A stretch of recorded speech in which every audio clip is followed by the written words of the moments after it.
U.S. proposes banning land sales near 8 military bases amid rising China's land purchases. U.S. has a $500 million in armed aid plan for Taiwan, sources say. Eyebrows raised over China's pick to attend King Charles' coronation. Dozens of Chinese experts took 6 months to plan the May Day holiday, but were ridiculed. A new proposed rule now bans foreign nationals and companies from buying U.S. properties within 100 miles of 8 military bases. The move follows increased purchases of U.S. property near sensitive military facilities by the Chinese Communist Party (CCP) regime, raising significant concerns from U.S. lawmakers. According to AP News, one of the most controversial cases involves a Chinese-owned company, Fufang Group, with its $700 million proposed wet corn milling plant near the Grand Forks Air Force Base in North Dakota. The base houses U.S. air and space operations. The new rule would affect Grand Forks and 7 other Arizona, California, Iowa, North Dakota, South Dakota, and Texas military bases. These bases house fleets of hundreds of stealth bombers, including the U.S. Air Force's most advanced and future stealth bomber, the B-21 Raider. The Pentagon has been trying to protect the bomber from CCP spies. Recently, U.S. lawmakers and local leaders nationwide have raised concerns over Chinese investors' land purchases. Their increasing number of land purchases has sparked concerns that the CCP may be using land for spying on the U.S. According to the National Agricultural Law Center, 11 states have considered banning Chinese investments. In addition, 5 states have entered restrictions prohibiting Chinese investments in U.S. farmland. They include Arkansas, North Korea, Idaho, Utah, and Virginia. Data show that land acquisition from China has risen significantly. From 2010 to 2021, land purchases by Chinese investors have surged nearly 30-fold in just over a decade. In late March, a bipartisan House majority overwhelmingly passed a measure to protect U.S. rural land critical for renewable energy from Chinese investors. President Joe Biden's administration will send Taiwan $500 million worth of weapons aid. The aid package is based on the emergency authority mechanism applied more than 35 times for Ukraine. The information is from a source familiar with the plan, reports Reuters, and the emergency authority mentioned it called Presidential Drawdown Authority, PDA. According to the State Department, PDA allows for the speedy delivery of defense articles and services from Department of Defense stocks to foreign countries and international organizations to respond to unforeseen emergencies.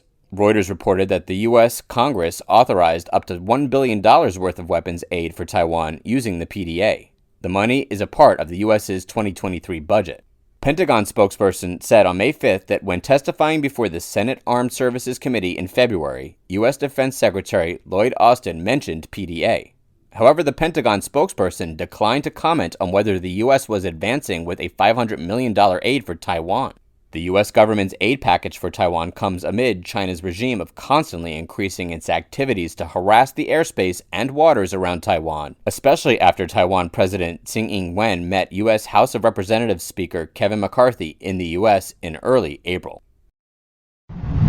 China may have appointed the least welcome person at King Charles' coronation on May 6th. According to the Wall Street Journal, Beijing is tapping Vice President Han Zheng to attend the ceremony at Westminster Abbey. The problem is, Han has been a key player in Beijing's crackdown on civil liberties in Hong Kong. He supervised Hong Kong affairs for Beijing throughout 2018 and in March this year.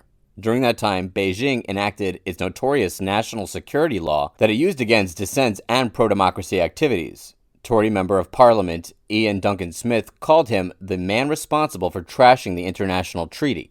Ironically, when Charles was still a prince in 1997, he was present when the UK handed Hong Kong over to China. At the time, he recalled that Hong Kong had created one of the most successful societies on earth. According to the then prince, Britain was proud of the rights and freedoms which Hong Kong people enjoy. Charles envisioned, "We have no doubt that Hong Kong people can run Hong Kong, as the Joint Declaration promises, and that faithful implementation of the Joint Declaration is the key to Hong Kong's continued success." Unfortunately, time has proven quite the opposite of what the then prince expected. More than 2 decades later, the UK accuses China of repeatedly breaking the Sino-British Joint Declaration while using the law to persecute and quiet voices that challenge China's policies and reduce political participation. Lord Chris Patten, the final governor of Hong Kong, told the BBC on May 4th that Han's attendance was a stick in the eye for thousands of Hong Kong natives living in exile in the UK. I mean, if it wasn't deliberate, then it shows how casually they actually treat us anyway. So however hard we try to lean over backwards, horizontally sometimes, to accommodate their own political narrative, I don't think they really give two hoots about us. According to The Guardian, former Tory leader Sir Ian Duncan Smith noted that under Han's leadership, Hong Kong persecuted peaceful democracy campaigners.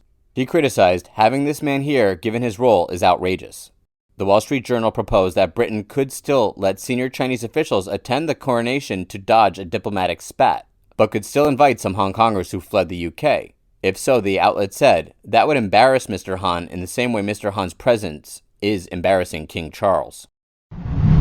On April 29th, news that Rector Yuan of Tsinghua University and more than 30 researchers spent a half a year choosing one from 100 plans for China's May Day holiday. The rector said that it's not easy to research the holiday plan because some people opposed it, arousing ridicule. Some netizens were bewildered by the so-called research project of Rector Yuan, saying, in order to plan the May Day holiday, more than 30 people took half a year to make 100 sets of plans. A holiday is such a simple matter. How could it take so many people to think of 100 kinds of plans and research take a half a year? Aren't the so-called researchers ashamed? Rector Yuan was able to come with 100 plans for a holiday. Can you publish the other 99 for us to learn from? The holiday has an immediate and obvious effect on promoting the domestic tourism industry's prosperity. What a great invention which has benefited the whole society and created another miracle. I strongly recommend the superiors to give lots of prizes for that work. Please give them the Nobel Prize in Economics. How amazing that is. More than 30 people from Tsinghua University studied for a half a year and developed more than 100 sets of plans. Determining the 5-day plan for this year's May Day holiday was arduous. Some netizens asked you guys to publish those 100 sets of plans. I think that's reasonable. All research must have results. It should be published in a well-known journal with a link for us to see.